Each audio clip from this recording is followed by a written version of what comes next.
대한민국의 싱어송라이터이자 기타리스트, 가왕, 국민가수 등으로 불리며 한국 대중음악을 크게 발전시킨 인물로 평가받는다. 데뷔 후 55년이 넘는 세월 동안 꾸준하게 현역 가수로 활동하고 있으며 나이가 70세가 넘은 현재도 거의 매년 전국 투어 콘서트를 진행 중이다. 경력: 경기도 화성군에서 염전업을 하던 부유한 집안의 7남매 중 6번째로 태어났다. 학창시절 음악에 푹 빠져 지냈고 결국 고3 때 음악을 반대하던 아버지와 심하게 갈등을 겪으며 가출을 하게 된다. 이후 1968년에 미팔군 기타리스트 겸 가수로 출발했다. 미팔군이라 하면 현재의 나이트클럽 밤무대 같은 걸로 연상할 수 있지만 기실 우리나라 대중음악의 모든 시작이 이루어진 곳이라 할 수 있다. 1960년에서 1980년대의 모든 대중음악 활동의 큰 장이었다. 컨트리 웨스턴 그룹 애트킨즈에서 활동하다가 곧 파이브 핑거스를 결성해서 활동했고 주로 미팔군 무대에 올랐다. 그러다 1971년 5월 3인조로 그룹 김트리오를 결성하여 활동하기 시작했다. 김트리오는 드러머이자 타악기 연주자였던 김대환 드럼, 조용필, 그리고 사랑과 평화의 최희철을 주축으로 결성되었다. 1972년에는 드럼, 앰프 기타 고고 라는 연주 음반도 발매하였다. 이때 발표한 곡 레드미안이 선데이 서울컵 팝그룹 콘테스트 최우수상을 수상했다. 이후 여학생을 위한 뮤지컬 사랑의 일기라는 음반에 님이어 사랑의 자장가, 캐사라, 하얀 모래의 꿈을 녹음하게 되는데 이게 사실상 조용필의 노래가 들어간 첫 음반이다. 이때 KBS 라디오 드라마 주제곡 돌아오지 않는 강도 녹음했다. 직후 1972년 스테레오 히트 앨범 제1집을 발매하면서 본격적으로 음반을 내는 가수로 활동하기 시작한다. 1972년 그룹 25시를 결성해서 활동했고 1973년 방위병으로 소집되어 해안경 비병으로 복무했다. 복무 기간 중에도 퇴근 후 음악 활동을 계속하면서 1974년에는 조용필과 그림자라는 그룹을 결성한다.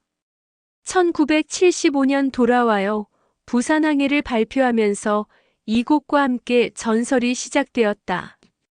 당시 제1한국 조선인 고국 방문과 맞물려 발표된 이 노래는 부산에서부터 인기가 시작되어 전국적으로 퍼졌고 조용필의 이름이 본격적으로 알려진 계기가 된다. 그리고 돌아와요 부산항해는 지금도 롯데 자이언츠의 1순위 응원가로 부르고 있다. 1979년 지금의 그룹 위대한 탄생을 결성하고 1년 뒤인 1980년에 1집 앨범 창밖의 여자를 발표하면서 본격적인 활동을 시작했다. 이 앨범은 100만 장을 팔아치우는 기염을 토했고 이후 내놓는 앨범마다 히트하면서 1980년대 최고의 히트 가수가 되었다. 음반 특정 대표곡을 꼽는 것이 의미가 없을 정도로 히트곡들이 너무 많으며 그냥 그가 발표한 모든 노래들이 전부 다 메가 히트곡이라 할 수 있다.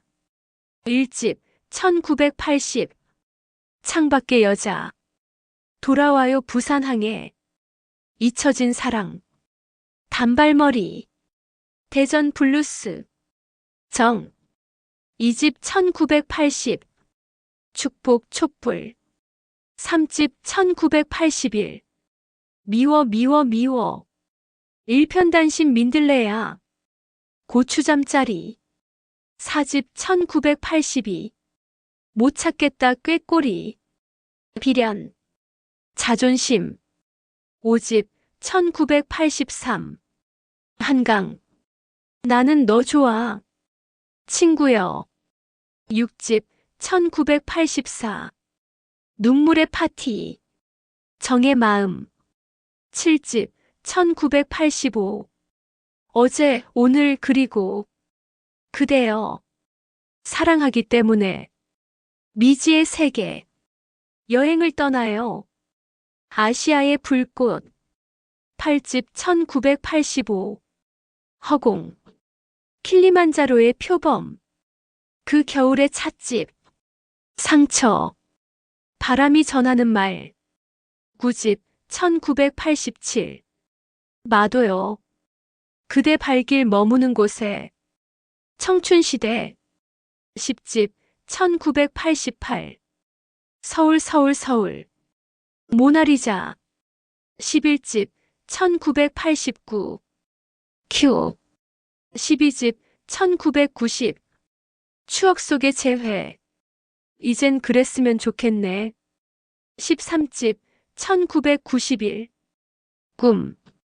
장미꽃 불을 켜요. 14집 1992. 슬픈 베아트리체. 16집 1997. 바람의 노래. 17집 1998. 기다리는 아픔. 18집 2003. 태양의 눈.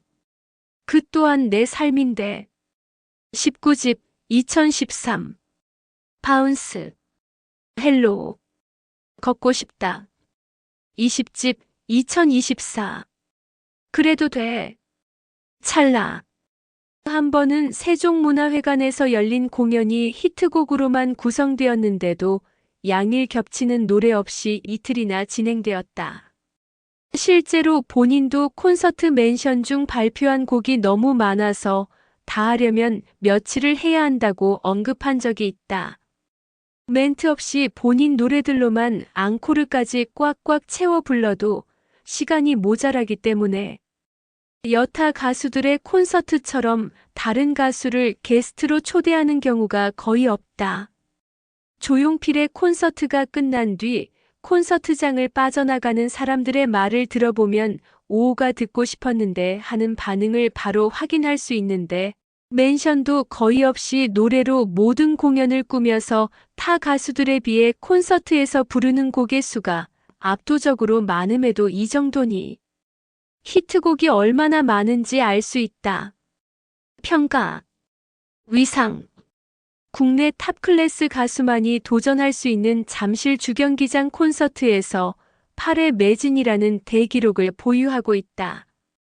국내 콘서트 최다 관객 동원 타이틀도 당연히 조용필이 가지고 있다.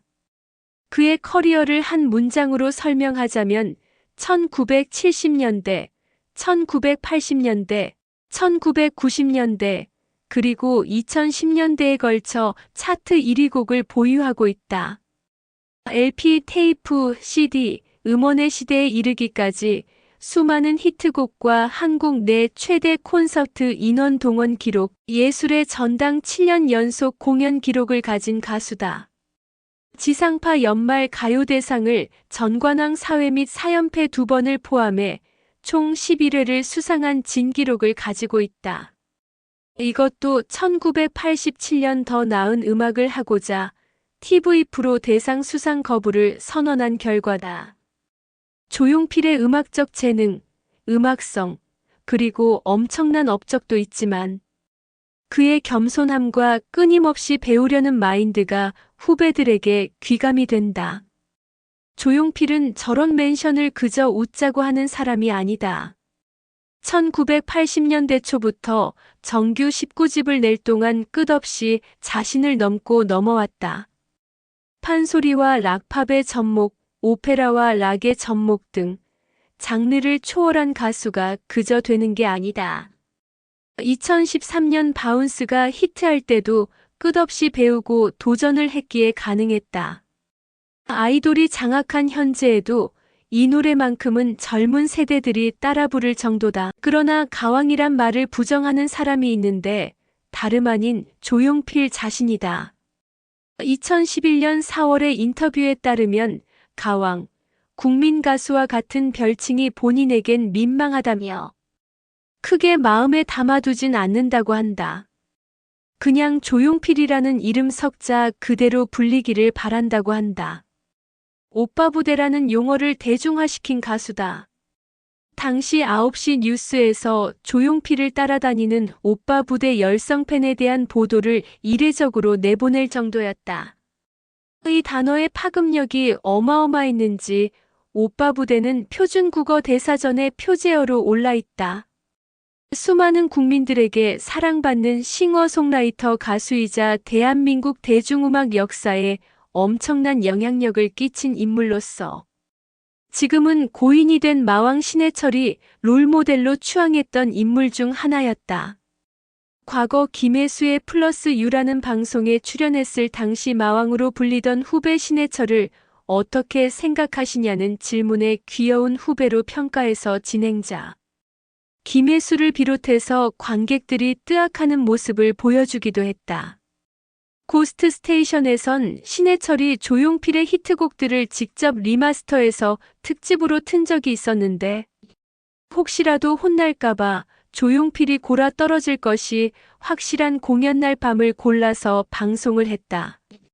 그리고 지금은 흑역사가 된 서세원 쇼에서 NEXT가 나왔을 때 조용필과 전화가 연결되었는데 이때 신해철은 목소리를 듣자마자 바로 일어서며 예의를 갖췄다.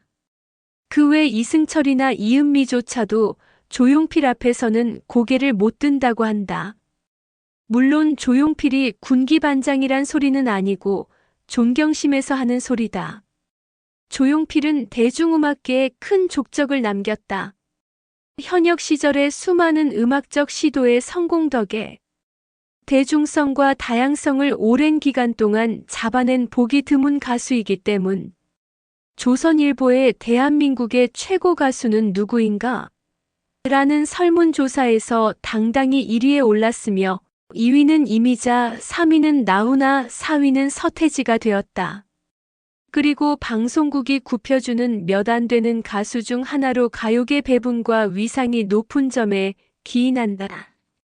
보통 PD들이 가수를 지칭할 때 씨라는 호칭으로 큐시트를 주는데 조용필은 방송국에 떴다 하면 최고 위급도 선생님이라고 부른다고 하는데 사실 조용필만 선생님이라 불리는 건 아니고 이 정도 연배의 배우나 가수들은 모두 비슷한 대우를 받는다. 당장의 패티김이나 이미자가 방송국에 떴는데 패티김 씨, 이미자 씨라고 부르는 경우는 없다. 실제로 2013년 기준으로 각 방송국 예능국장급은 다 조용필과 같은 시대 인물이거나 그 아래 세대다. 이승철이 회상하기로는 자신의 신인 시절은 PD들의 힘이 워낙 세던 시절이라 어린 가수들이 지각을 하거나 하면 저기 가서 손 들고 서 있어 라고 윽박지르곤 했다고 한다. 하지만 그런 시절임에도 조용필이 방송국으로 찾아오면 반드시 국장급 이상이 직접 마중을 나왔다고 한다. 이승철의 신인 시절이면 조용필이 중견 가수이긴 해도 30대 후반일 텐데 이미 그 시절에도 위상이 엄청났다는 이야기가 된다. 사실 국내 역사상 가장 큰 족적을 남긴 가수이지만 동시에 가장 많이 피해를 본 가수다. 1980년대는 음악 평론이란 것 자체가 거의 전무한 시기였기 때문에 조용필의 크로스오버적인 실험들이 1990년대 중반에 들어서야 비로소 조금씩 이야기가 되기 시작했다. 단독 공연으로는 2003년 잠실 주경기장에서 데뷔 35주년 콘서트를 하였으며 자신의 데뷔 0주년 공연 중 마지막으로 게스트를 초청한 35주년 콘서트에는 신승훈, 신해철, G.O.D, 이은미, 장나라, 유열이 출연하였다. 이후 수차례 잠실에서 더 공연을 하게 되는데 만석은 기본이었다. 그중 2003, 2005년, 2018년 공연은 우천 속에서도 매진된 것은 주목할 점이다. 이후 잠실 공연에 도전한 이승환도 우천을 만나며 객석이 비게 되었고 이후 이문세, 싸이 등도 도전했지만 잠실 주경기장은 쉽사리 만석을 허락하지 않았다. 그만큼 조용필은 괜히 가왕이 아니다. 또한 1999년 말 대중가수 중 처음으로 예술의 전당 오페라 극장에서 공연하였으며 향후 몇 년간 연말 투어로 그곳에서 마무리하는 전통을 만들었다. 국내 공연문화 콘서트에 있어서도 선구자이다. 1980년대부터 2010년대까지 계속 이끌어오고 있고 현재 진행형이다. 해외 아티스트들도 아무나 시도하지 못하는 무빙 스테이지를 2010년 국내에 도입했다. 너비 120m, 높이 33m의 초대형 무대는 잠실 주경기장을 80m나 움직였다. 2010년 러브 인 러브 콘서트 때 이틀간 10만 관객을 동원했다. 2018 50주년 콘서트도 유튜브 영상을 찾아보면 알겠지만 규모, 조명, 폭죽 모든 게 넘사벽이다. 모든 활동은 전속 밴드 위대한 탄생과 같이 하고 있는데 그의 위상과 걸맞은 대한민국에서는 전설급이라 할 수 있는 세션들만 거쳐갔다. 대표적인 예가 김광민, 송홍섭, 정원영, 유재하, 김종진, 전태관 등이 있다. 2018년 4월 1일과 3일 평양에서 공연된 남북평화협력기원 남측예술단 평양 공연에도 합류했고 1차 공연에선 출연자 중 가장 많은 4곡을 불렀다. Mnet 레전드 아티스트 100의 소개 문구. 아이돌적인 인기와 아티스트적인 위상을 거의 처음으로 한꺼번에 거머쥐었던 1980년대 전반에 걸쳐서 사실 한국에서 가능한 음악적인 실험을 거의 다한 인물입니다. 그래서 지금까지도 조용필 씨의 영향이 대중음악계 곳곳에 남아있고요. 음악적 평가. 한창 활동할 당시엔 노래부터 작곡, 편집, 무대 연출까지 못하는 게 없는 초인이었다. 사운드, 공연 퀄리티도 당시 기준으론 압도적이었다. 데뷔곡 창밖의 여자는 드라마 주제곡 하나 써달라는 라디오 PD. 주문의 즉석에서 5분 만에 작곡한 노래라는 말도 있는데 실제로는 15에서 20분 정도 걸렸다고 한다. 나는 가수다에서 본인이 직접 밝힌 부분이었다. 창법의 경우 현 시대의 믹스 보이스적인 발성과 창법엔 어울리지 않을 수도 있으나 애초에 창법의 우위 논쟁을 따지는 것 자체가 무의미하고 발성이나 창법 자체에 대한 지식이 지금보다 못하던 당시 사정을 생각해보면 이해가는 부분도 있다.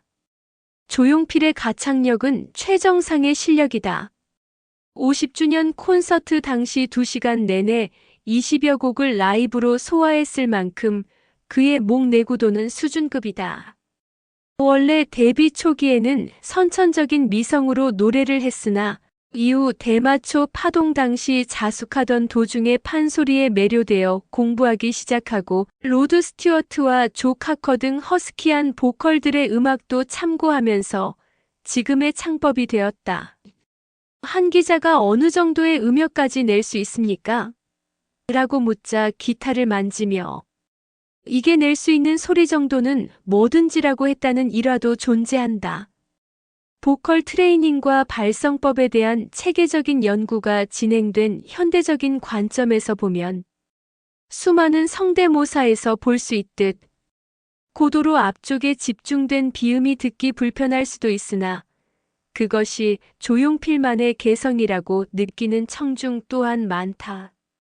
한편으로는 1980년대 후반에서 1990년대 초중반까지 상당히 두터운 탁성을 구사한 바도 있는데 이때의 가창 스타일이 조용필 커리어의 정점이라고도 볼 수 있다. 판소리를 연마한 이후로 벨팅스러운 창법을 활용하는데 특유의 개성 있는 톤과 어울려 댐핑감을 선사한다. 다만 입을 벌리는 크기가 작고 상하악의 움직임이 큰 편이 아니라 어느 정도의 인골라도 포함한다.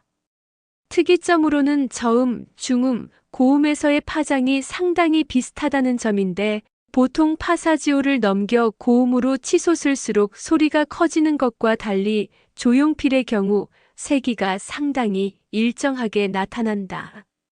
이는 초창기의 발성과 중후반기의 발성이 바뀌면서 더욱 드러나게 되었는데 9집까지의 발성이 흔히 그 시대 어른들이 말하는 지르는 방식으로 감정 조절보다는 후련하게 내뱉는 판소리식 발성에 가까웠다면 10집 이후로 앨범에 직접 참여하는 빈도가 늘어날수록 자신이 만드는 곡의 보컬을 조화시키는 방식으로 전환이 이루어지는 부분에서 알 수 있다. 흔히들 생각하는 비음이 강조된 보컬은 바로 이 10집 때부터 활용하기 시작한 것이다. 또한 원래 밴드 기타리스트부터 음악 활동을 시작했기 때문에 리듬을 굉장히 잘 탄다. 잘 알려지지 않은 곡들을 살펴보면 특히 중후반기의 앨범의 경우 베이스를 중심으로 꽤 펑키하거나 재즈풍 리듬의 곡 10집 I Love You 모나리자 12집 내 모습 13집 어젯밤 꿈속에서 14집 정걸 시티이나 뉴웨이브 스타일의 록 음악 13집 꿈꾸던 사랑 심지어 트립합 14집 흔들리는 나무까지 종종 등장하는데 미묘하게 싱코페이션을 음마다 컨트롤하는 게 장난이 아니다. 사실 발성으로 따졌을 때 자음을 약간 과하다 싶을 정도로 된 소리로 강조하는 방식이 이런 리듬업과 묘하게 상성이 맞으면서 생기는 효과 중 하나. 이런 점 때문에 단순히 노래를 잘하는 가수가 아니라 자신의 보컬에 맞게 곡을 쓰고 편곡하는 레벨이 상당히 높다고 인정받는다. 라이브를 할 때와 스튜디오에서의 음색이 조금 차이가 있는데 음반에서는 주로 더블링으로 녹음하기 때문에 보컬이 보다 두껍게 들리는 편이다. 라이브에서의 목소리는 그에 비해 가늘지만 커다란 성량으로 이를 어느 정도 커버한다. 의외로 주목받지 못한 부분인데 본인 노래의 대부분의 코러스까지 다 해먹는 몇 안 되는 보컬리스트 중 하나다. 소리 자체가 가늘지만 워낙 다각도로 활용도 잘하고 음정까지 정확하게 딱딱 들어맞는 보컬이라 주멜로디의 화음을 자기 보컬로 다 채워 넣으면서 곡을 더 맛깔나게 하는 데 있어서 초고수다. 보통 이런 방식은 주로 블랙 뮤직을 장기로 하는 보컬들이 많이 사용하는데 이를 자신의 것으로 승화시킨 부분에 대해서 뮤지션들에게 상당히 좋은 평가를 받고 있다. 활동 초기에는 가창력에 대해 지적을 받기도 했다. 이것은 미팔군 시절 패티김, 조영남 등의 스탠더드 팝류의 보컬이 트렌드였기 때문이다. 이에 반해 가늘고 흐느끼는 듯한 느낌의 조용필은 마치 트로트를 연상시켜서 촌스러운 것으로 여겨졌고 메이저로의 진출 전까지는 감정 표현이 부족한 가수라는 평가도 받았었다. 단지 시대가 만든 편견의 희생양이었을 뿐이다. 오히려 그 시대의 전설적인 세시봉 출신이자 가창력으로 둘째가라면 서러운 송창식이 거의 그 시대 유일하게 그를 꿰뚫어 보았다고 봐도 무방하다. 스스로 인터뷰를 통해 가장 노래 잘하는 가수를 단 한 명만 꼽아보라는 말에 단 1초의 망설임도 없이 조용필을 지목했던 일화도 있다. 고수는 고수를 알아보는 법이다. 조용필은 1980년대 음반 뽑아내기에만 급급한 소속 레코드 사와의 갈등 속에서 음악적 퀄리티에 대한 성찰과 고뇌를 이어간다. 그리고 본인이 생각하기에 지나치게 표현하는 자신의 창법이 듣기에 과하다고 생각하여 절제하는 창법을 이어가게 된다. 실제로 조용필의 노래를 들어보면 그대가 돌아서면 두 눈이 마주칠까 식으로 길게 끄는 느낌으로 부르는 게 아니라 그대가 돌아서면 두 눈이 마주칠까 왜 딱딱 끊는 느낌으로 부르는 것을 알 수 있다. 이와 같은 특유의 창법은 조용필을 다른 가수들과 구분짓는 특징이 되어 많은 연예인들의 성대모사 대상이 되기도 하였다. 조용필의 노래를 듣지 못한 채 성대모사만 들은 젊은 층들은 조용필을 특이하게 노래 부르는 가수쯤으로 생각하는 경향이 있지만 실제로 앨범이나 라이브 영상을 보면 노래의 특징마다 다양하고 풍부한 감정으로 노래를 부르는 것을 알 수 있다. 분명 재능과 감각이 타고났으나 그뿐만 아니라 그만의 목소리를 만드는 데는 상당한 노력이 있었다. 득음을 하기 위해 노래 연습하다가 각혈이 나오자 주위의 만류에도 불구하고 계속 노래 연습을 했다는 유명한 일화가 있었지만 2013년 SBS에서 방영된 조용필 스페셜에서 인터뷰어였던 이승기가 득음하다가 목에서 피가 나셨다는 일화가 진짜인가요? 라는 질문에 아니에요. 목에서 피가 나면 죽지요. 라며 웃으며 대답했다. 재능과 노력이 지금의 명성으로 이어진 것. 이런 창법이 불을 뿜는 대표곡들을 꼽자면 한오백년, 자존심, 한강 등 민요풍 노래 외에도 창밖의 여자, 촛불 등 다른 장르도 가리지 않는다. 음악적으로 시도한 장르도 매우 다양했다. 록 음악 미지의 세계, 팝, 정걸시티, 발라드, 슬픈 베아트리체, 재즈, 단발머리, 일렉트로니카, 아하. 그렇지. 블루스, 대전 블루스, 민요, 자존심, 트로트, 허공, 동요, 난 아니야, 오페라, 도시 앞으로. 더 무서운 건 저렇게 시도를 하고 대부분 다 성공을 했다는 데 있다. 18집에서 안토닌 드보르작의 9번 교향곡, 신세계 교향곡 2악장의 가사를 붙인 내일을 위해라는 곡에서 오페라가 아닌 클래식 19집의 타이틀곡인 헬로의 경우엔 버벌진트의 피처링으로 랩까지 섭렵했다. 이러한 수많은 노력과 그의 천재성으로 공존하기 어려워 보이는 장르들이 대중가요라는 하나의 용광로처럼 녹아든 것은 상당수가 그의 공헌이다. 또한 고령의 나이가 무색하게 계속해서 새로운 시도를 하고 있고 젊은 트렌드에 맞춰가는 노력을 하고 있다는 것도 큰 장점인데 평소 케이티 페리, 브루노 마스, 마룬 5, 이매전 드래건즈와 같은 음악도 즐겨 듣고 19집 작업의 모토를 아예 음악의 깊이보다는 편안함과 세대 간의 융합으로 잡았다고 기자회견에서 밝힌 바 있다. 그 결과 헬로와 바운스라는 젊은 가수들과 비교해도 전혀 촌스러움이 느껴지지 않는 곡들이 나왔다. 그의 콘서트가 잠실 종합운동장에서 열리면 지하철 배차 간격이 바뀌며 막차 시간이 2시간 연장되는 기록이 있다. 심지어 김정일도 조용필의 허공을 애청했다고 한다. 물론 남북 정상회담 당시였으니 립서비스였을 수도 있지만 탈북자들이 쓰는 대북 관련 책자들에서도 북한 고위층 자제들이 조용필 노래를 몰래 듣고 다닌다고 하는 얘기 정도는 훨씬 이전부터 나왔었다. 또한 진짜 립서비스였다 하더라도 그 많은 가수 중 조용필을 언급했다는 데서 그의 위용을 알 수 있는 게 된다. 2011년 문화일보가 실시한 창간 20주년 대중음악사 20년 최고의 가수와 노래 조사에서 당당하게 가수와 노래 부문 모두 1위를 차지했다. 참고로 2위는 이승철, 3위가 서태지, 4위가 김건모, 5위가 소녀시대다. 여담으로 90년대의 별이 빛나는 밤에 공개방송에도 나와 후배인 이문세나 신해철과도 재미있는 입담을 나누고 경쾌한 모습을 보이기도 했다.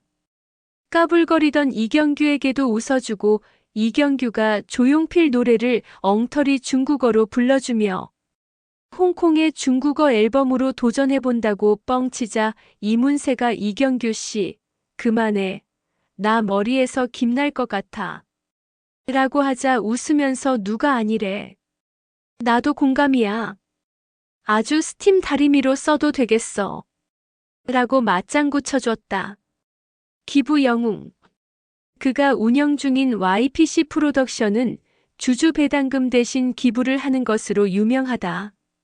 그 덕에 기부 금액만 연평균 3억 원을 기록하고 있다. 표면적으로 드러나 있지는 않지만 기부를 엄청 많이 했다. 위에서 나와 있듯이 소속사의 주식 배당 금액의 일정 부분을 기부하는 것은 물론 자신의 아내였던 안진현의 유산인 24억 원을 심장병 어린이 치료를 위해 기부를 했고 2009년에도 조용필 장학재단을 설립하여 매년 3억 원씩 기부하고 있다. 또한 콘서트 수익금 역시 매년 기부를 해 62억 원 상당의 금액을 기부했다고 한다.